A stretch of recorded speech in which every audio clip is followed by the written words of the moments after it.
हटिए। लड़ोगे? लड़ लो, लड़ लो। नहीं लड़ना चाहता मैं। आपको शायद पता नहीं होगा, हम रोज लड़ाइयां लड़ते हैं जिंदगी में, लेकिन जो लड़ाई फैमिली और परिवार के साथ होती है ना, वो सबसे बड़ी और खतरनाक होती है। सीरियसली फ्रेंड्स, मैं ऐसे कई लोगों को जानता हूं जिन्होंने अपने सपने सेक्रीफाइस कर लिए। क्यों? बिकॉज उनके पेरेंट्स ने उन्हें सपोर्ट नहीं किया। उनके पेरेंट्स उनके सपनों के खिलाफ थे। दो सबसे बड़े डिसीजन है आपकी लाइफ के, एक करियर का डिसीजन, एक रिलेशनशिप्स का डिसीजन। यही आपने खुद नहीं लिए, अरे तो किया क्या है? आप इस वीडियो को उस दोस्त, उस रिश्तेदार से जरूर शेयर करना जो अपने करियर या तो रिलेशनशिप की बलि चढ़ा रहा है, माना कि सेक्रीफाइस कर रहा है अपने पेरेंट्स के कारण।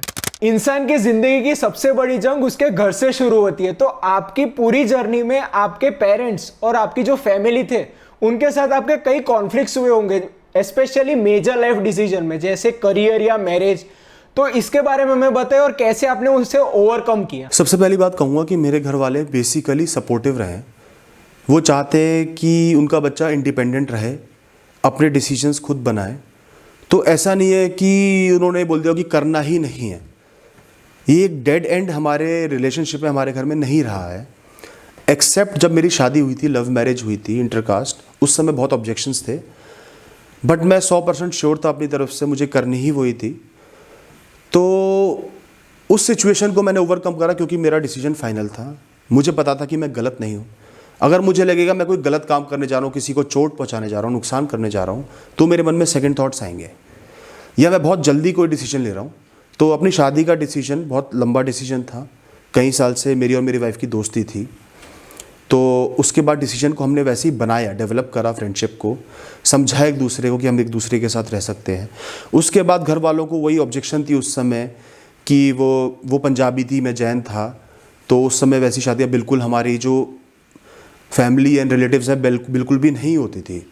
तो उस समय घर वालों ने बहुत ज़्यादा ऑब्जेक्शन करा था, बट मैं 100% श्योर था, मैंने अपनी बात कह दी थी और मैं श्योर था कि मुझे शादी उसी से ही करनी है।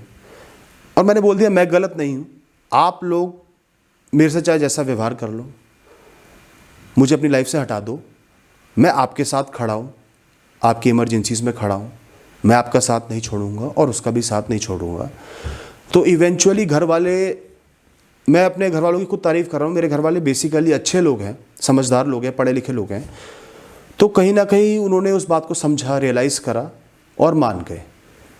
तो उसके लिए मैं उनका थैंकफुल भी हूँ। बट आपको फर्म होना पड़ता है। आपके अंदर अगर सेकंड थॉट्स है एक डिसीजन को लेने के लिए, तो आप लड़ाइयों से या ब्लैकमेलिंग से या गुस्से से एकदम से प्रभावित हो जाते हो, डिसीजन नहीं ले पाते हो। दूसरा बड़ा डिसीजन था अपनी जॉब छोड़ना। उस समय मैं जॉब में वेल सेट था, बहुत अच्छी सैलरी आ रही थी, 5 डेज़ अ वीक जाना होता था, कोई वर्क लोड नहीं था और रेपुटेशन भी कंपनी की बहुत अच्छी थी। तो घर वाले उस चीज़ के खिलाफ थे, मेरे ग्रैंडफादर और फादर, कि ये जॉब तू क्यों छोड़ रहा है। वो कह रहे थे कि आपके सामने एक भरी हुई थाली रखी, आप उसको लात मार रहे हो, जबकि आपके पास आगे कोई ऑप्शन भी नहीं है। तो उस डिसीजन पे भी मैं बहुत श्योर था, क्योंकि मैं नहीं चाहता था कि मेरी पूरी लाइफ बीत जाए और मुझे रिग्रेट रहे कि जो मैं चाहता था मैंने वो नहीं किया। जीवन एक ही मिला है, आप बहुत कुछ ट्राई तो कर सकते हो यार, सक्सेस ना मिले, फेल हो जाओ, एटलीस्ट ट्राई तो करो कि जीवन को जियोगे तो सही। अगर एक ही तरीके का जीवन जिए जा रहा हो, मुझे पसंद भी नहीं है, तो लाइफ की क्या वैल्यू रही। हम जानवरों की तरह हो गए, जिए और मर गए। तो मैं उस समय भी श्योर था कि नहीं यार, चाहे फेलियर मिले, फेलियर के चांसेस ज़्यादा थे, परेशानियों के चांसेस ज़्यादा थे, मुझे पता था। बट मैंने सोच लिया था कि कोई बात नहीं यार, कोशिश करनी है, ट्राई करना है, और भगवान ने हाथ पैर दिए, कुछ तो कर ही लूँगा ना। अगर सक्सेस ना भी मिली, कुछ भी कर लूँगा, छोटा सा छोटा काम कर लूँगा, लेकिन इतना भरोसा तो अपने पे रखना ही चाहिए। तो उस समय मैंने बोल दिया कि नहीं, मेरे को करना ही करना है। तो मेरे फादर तो मान गए, ग्रैंडफादर को थोड़ी परेशानी हुई एक्सेप्ट करने में डिसीजन को, लेकिन वो भी मान गए। बाद में वो भी कहने लगे नहीं, सही किया, लाइफ एक ही मिलती है। तो ये दो डिसीजन थे जो बहुत हैवी थे घर वालों पर, और मैंने लिए, कॉन्फ्लिक्ट को रिजॉल्व करा, क्योंकि मेरा अपने साथ कॉन्फ्लिक्ट नहीं था। पहली बात, अगर आपका अपने ही थॉट्स में कॉन्फ्लिक्ट है, आप खुद ही श्योर नहीं हो, कंफ्यूज्ड हो, तो आप डिसीजन कभी भी नहीं ले सकते। लोग बोलेंगे और आप पीछे हट जाओगे। दूसरी बात, अपने डिसीजंस को बनाना पड़ता है, सोच समझ के फैसला लेना पड़ता है। और आपका फोकस सक्सेस पे नहीं होना चाहिए, अपने कर्मों पे, आगे आपने क्या कर्म करने हैं, क्या काम करना है। इस वजह से उन कॉन्फ्लिक्ट्स को मैंने ओवरकम करा घर वालों के साथ। तो इन दो कॉन्फ्लिक्ट्स में आपने अपने घर वालों को कन्विंस करने की कोशिश की और कितने टाइम आपने दिया उन्हें कन्विंस करने के लिए, और फिर आपने क्या किया उसके बाद? देखो, मेरी लाइफ की एक पॉलिसी है, मैं कभी भी किसी को कन्विंस नहीं करता। मुझे ऐसा लगता है कि कन्विंस वो लोग करते हैं जिनके अंदर कोई कमी है, मन में कोई चोर है, जो अपने आप को जस्टिफाई करना चाह रहे हैं, मतलब वो अपने लिए ही श्योर नहीं है। तो मैं कभी भी लाइफ में, ऐसा नहीं कि मेरे अंदर ईगो है, बट मैं कन्विंसिंग में बिलीव नहीं करता। तो मैंने अपने डिसीजन रिस्पेक्टफुली अपनों को बताए हैं, नरेट किए हैं, लेकिन साथ में ये भी बताया कि ये डिसीजन मैं क्यों ले रहा हूँ, कितना इंपॉर्टेंट है और आगे का क्या प्लान है। ऐसा नहीं कि खाली डिसीजन ले लिया, आगे देखी जाएगी। आगे का प्लान बता देता हूँ, क्यों लिया वो बता देता हूँ, और कितना श्योर हूँ वो बता देता हूँ। इतना कर देता हूँ, फिर दूसरे इंसान को टाइम देता हूँ सोचने के लिए। इनिशियली कोई भी एक्सेप्ट नहीं करता बड़ा डिसीजन, या थोड़ा सा जो अजीब सा अलग सा डिसीजन होता है उसको कोई एक्सेप्ट नहीं करता।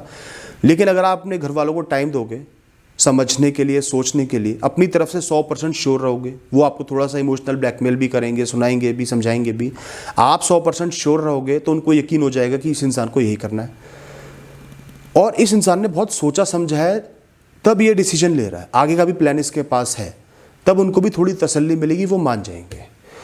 और एक और चीज़ बोलूँगा, जैसे कई बार हमें घर वालों के खिलाफ भी डिसीजन लेना पड़ता है, वो नहीं चाहते और मैं ये डिसीजन ले रहा हूँ। हो सकता है कुछ टाइम घर वाले बात ना करें या इंडिफरेंट हो जाए, ऐसा भी होता है, या आपको टॉन्ट करें। लेकिन जब इवेंचुअली आपके घर वाले आपको 100% मेहनत करते हुए देखेंगे, डेडिकेशन से काम करते हुए देखेंगे, उन्हें समझ में आ जाएगा कि ये एक मैच्योर डिसीजन है, हाफ हार्टेड डिसीजन नहीं है, और हमारा बच्चा मैच्योर है, सोच समझ के फैसला लिया और मेहनत कर रहा है, तो इसलिए उनको भी एश्योरेंस मिल जाएगी इवेंचुअली। शुरू में एक्सेप्ट शायद ना करें।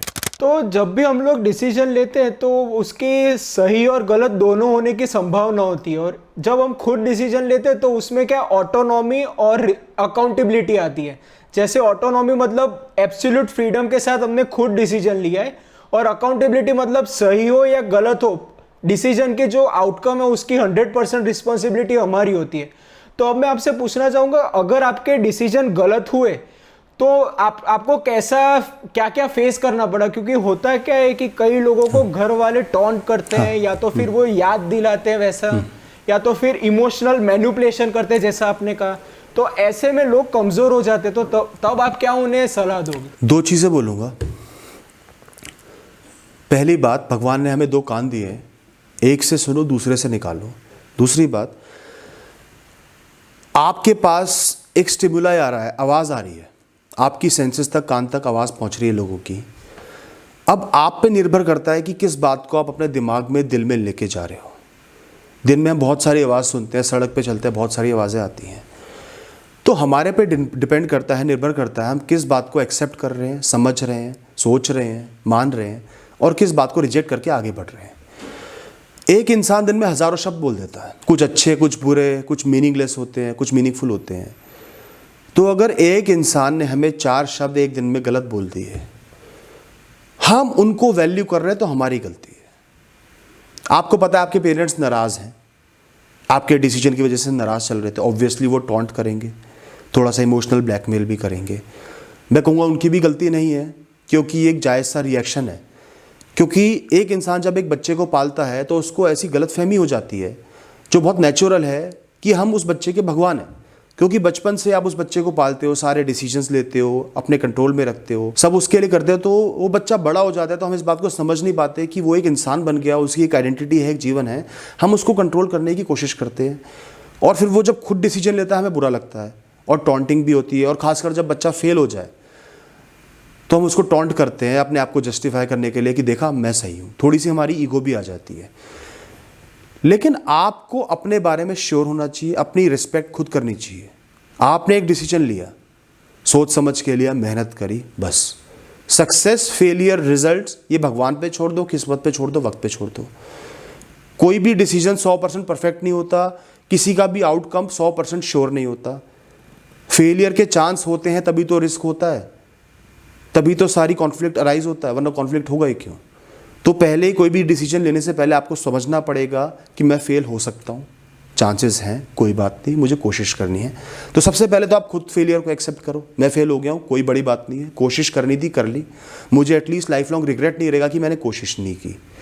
उसके बाद जो लोग आपको कह रहे हैं, आप मान लो कि उन्होंने बोलना है, वो नाराज़ हैं, गुस्से में, जो भी वो बोलेंगे, बट ये बात मुझे अफेक्ट नहीं करनी चाहिए।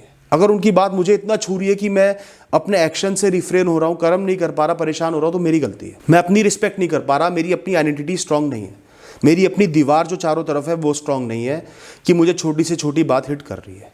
तो थोड़े टाइम वो लोग बोलेंगे, फिर आप आगे कुछ एक्शन लेने में लग जाओगे, गोल पे लग जाओगे, अपने आप सब चुप हो जाएंगे, या आपको आगे सक्सेसफुल देखेंगे, अपने आप चुप हो जाएंगे। तो आपको लोगों की बातों से एक लिमिटेड फ़र्क पड़ना चाहिए, जितना पॉजिटिव हो, प्रोग्रेसिव हो, कुछ सीखने को मिले, समझने को मिले। उसके अलावा अपने कान बंद रखो और कर्मों पे ध्यान दो। सो आई थिंक अगर हम इसे समराइज करें तो हमें इमोशनल इंटेलिजेंट होना पड़ेगा, और ये मैं मानता हूँ कि ये बहुत ही इंपॉर्टेंट होता है, क्योंकि कई बार क्या होता है, अगर हमारे और हमारे घर वाले के डिसीजन पोलर ऑपोजिट होते हैं तो हमें डिसओबीडियंट कहा जाता है, या इल मैनर्ड कहा जाता है, रूड कहा जाता है। तो इससे क्या होता है, हमारे खुद के सेल्फ कॉन्फिडेंस भी चली जाती है और इमोशनली हम ड्रेन्ड आउट हो जाते हैं। तो आपके हिसाब से कैसे हम इमोशनल इंटेलिजेंट तक हो जाए, मतलब एकदम इमोशनली इंटेलिजेंट, ईक्यू जो कहते हैं वो एकदम हाई कर ले? इमोशनली इंटेलिजेंट होने के लिए दो चीज़ें चाहिए। सबसे पहले आपको इमोशनली स्ट्रांग बनना पड़ेगा। छोटी सी छोटी बातों पे अगर आप विचलित हो रहे हो, अफेक्टेड हो रहे हो, तो आप कभी भी इमोशनली इंटेलिजेंट नहीं बन सकते। तो लोगों की बातों का आपको एक लिमिटेड फ़र्क पड़ना चाहिए। आप खुद एक स्ट्रांग इंसान होने चाहिए, अपनी सेल्फ रिस्पेक्ट होनी चाहिए, इमोशनली स्ट्रांग होने चाहिए, तब आप इमोशनली इंटेलिजेंट बनोगे। और दूसरी बात है, इमोशनली इंटेलिजेंट बनने के लिए आपको अपनी खुद की लाइफ को, खुद के एक्शंस को, आप क्या कर रहे हो उनको ऑब्जर्व करना पड़ेगा। अपनी लाइफ का एक सेकंड पर्सन व्यू आपको रखना पड़ेगा। ये नहीं कि खाली कोई स्टिमुलाई आ रहा है उस पर रिएक्ट करते जा रहे हो, जीते जा रहे हो। कुछ भी आपके साथ इंसिडेंट हुआ, एक फेलियर आया है, कोई मिजरी आई है, कोई परेशानी आई है, या कुछ अच्छा हुआ है, ऑब्जर्व करो क्यों हुआ, क्या क्या कारण थे, या कोई सिचुएशन हुई है तो आपने उसमें कैसे रिएक्शन दिया, सही रिएक्शन दिया या गलत दिया। अपनी लाइफ को ऑब्जर्व करो, इंट्रोस्पेक्ट करो और समझो कि मैं कहाँ सही हूँ, कहाँ गलत हूँ। दूसरों की लाइफ को देखो, किसी इंसान से आपको प्रेरणा मिलती है, आपको लगता है मैच्योर है, उसके रिएक्शंस को ऑब्जर्व करो, वो कैसे रिएक्शंस दे रहा है। इस तरीके से लाइफ को, अपने इमोशंस को, रिएक्शंस को समझो, ऑब्जर्व करो और डिसाइड करो क्या सही है, क्या गलत है। ये दो चीज़ें अगर आपने कर ली, एक तो अपनी लाइफ को ऑब्जर्व करना, दूसरा इमोशनली स्ट्रांग बनना, मजबूत बनना, लोगों की बातों को इतना वैल्यू ना देना, एक्शंस को इतना वैल्यू ना देना, ये दोनों मिला के आप इमोशनली इंटेलिजेंट बन जाते हो। और इसके साथ साथ जैसे जैसे एक्सपीरियंस बढ़ते जाता है, लाइफ में चीज़ें देखते हो और इन दो चीज़ों का दामन थामे रखते हो, तो इंटेलिजेंस बढ़ती चली जाती है। तो बेसिकली इंटेलिजेंस क्या है? A better use of knowledge, a good use of knowledge.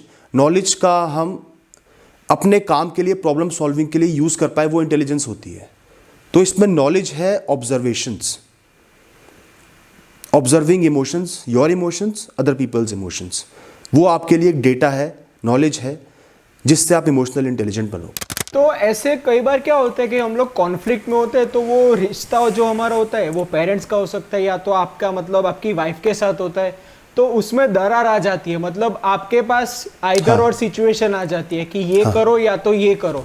तो ऐसी सिचुएशन में क्या करिए, डू और डाई सिचुएशन जिसे हम कहते हैं। अब सिचुएशन बेसिकली आपके डिसीजन पे निर्भर करता है, कितना बड़ा, कितना इंपॉर्टेंट वो डिसीजन है जो आपने लिया है या आप ले रहे हो। बहुत ज़्यादा इंपॉर्टेंट है तो आप उस पर कॉम्प्रोमाइज़ ऑब्वियसली नहीं कर सकते, वरना आप जीवन भर रिग्रेट करते रहोगे, हर दिन रिग्रेट करोगे। ऐसे डिसीजंस में मैंने जैसे आपको समझाया, अपने घर वालों को बताना पड़ता है, रीज़न देना पड़ता है, क्यों ले रहा हूँ, आगे क्या करूँगा, ये कितना इंपॉर्टेंट है, और वो देखिए उन्हें टाइम दो। उसके बाद भी वो एक्सेप्ट नहीं कर पा रहे हैं तो वो डिसीजन आपको लेना ही है। चाहे आइदर और वाली सिचुएशन आ जाए, वो कहेंगे हमें छोड़ दो, तो आपको ये कहना है मैं आपको कभी नहीं छोड़ूंगा, आप मेरे अपने हो, मैं अपना फ़र्ज़ निभाऊंगा, आखिरी दम तक निभाऊंगा, मैं आपके साथ खड़ा हूँ, आपकी इमरजेंसीज़ में खड़ा हूँ। आप मुझे छोड़ना चाहते हो तो छोड़ दो। डिसीजन आपने नहीं लेना, ऑप्शन आपने नहीं देनी, ऑप्शन उनके पास छोड़नी है। आप तो अपनी जगह सही हो, आपने अपने लिए एक डिसीजन लिया है, आप उससे डायरेक्टली उनको हर्ट नहीं कर रहे हो, तो फैसला आप क्यों लो? चूज उन्हें करना है कि उनकी ईगो या सोसाइटी या उनका अपना जो उन्हें प्यार करता है, उनके साथ खड़ा हुआ है, चॉइस उनकी है। उसके बाद भी मैं कहता हूं कि आपने डिसीजन ले लिया, वो बहुत नाराज़ हो गए, आपसे बात करनी बंद कर दी, उसके बाद भी आपने डिसीजन लेने के बाद उनको एक बार समझाओ, बताओ कि देखो मैंने जो डिसीजन लिया उसके लिए जेन्युइनली मेहनत कर रहा हूँ, कहीं ना कहीं वो सही है, मैं खुश भी हूँ, आप मुझे खुश देखना चाहते हो, मैं खुश हूँ। फिर उन्हें समझाओ और मैं आपके साथ खड़ा भी हूँ, आप भी मान जाओ।